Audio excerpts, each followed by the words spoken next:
En voyant l'ombre assaillir les pentes, Roselyne songea bientôt qu'elle allait être prise par la nuit. Et la nuit, dans la montagne, à cette époque-ci, c'était la mort. Elle cria, elle appela, mais le silence seul lui répondit. Alors, cabrant toute son énergie, elle se redressa pour la seconde fois et sa main heurta un petit objet dur. Elle le prit et s'aperçut qu'elle tenait une sorte de pierre formée de petits grains aux reflets métalliques, agglutinés par un ciment rougeâtre. Elle faillit rejeter la pierre, puis elle se souvint d'en avoir vu une toute semblable dans la collection de minéralogie d'un de ses professeurs.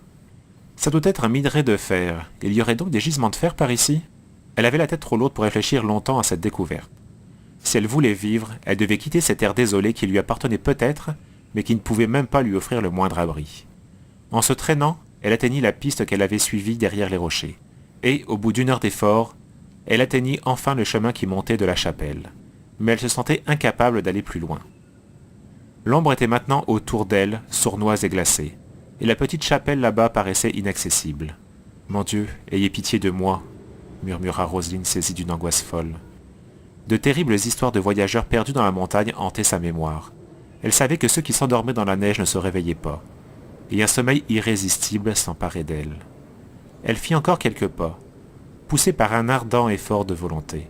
Dans la profondeur de la vallée, quelques lueurs s'allumaient, tremblotantes.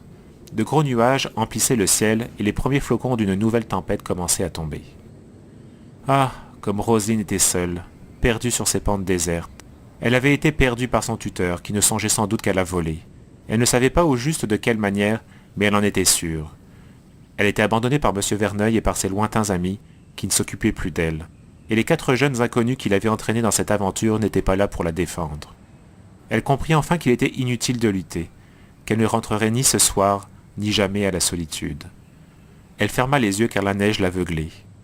Alors elle aperçut dans la brume qui montait une rue brillante et tiède de Paris, puis une église paisible où étincelaient des cierges, et enfin le doux visage souriant de sa mère.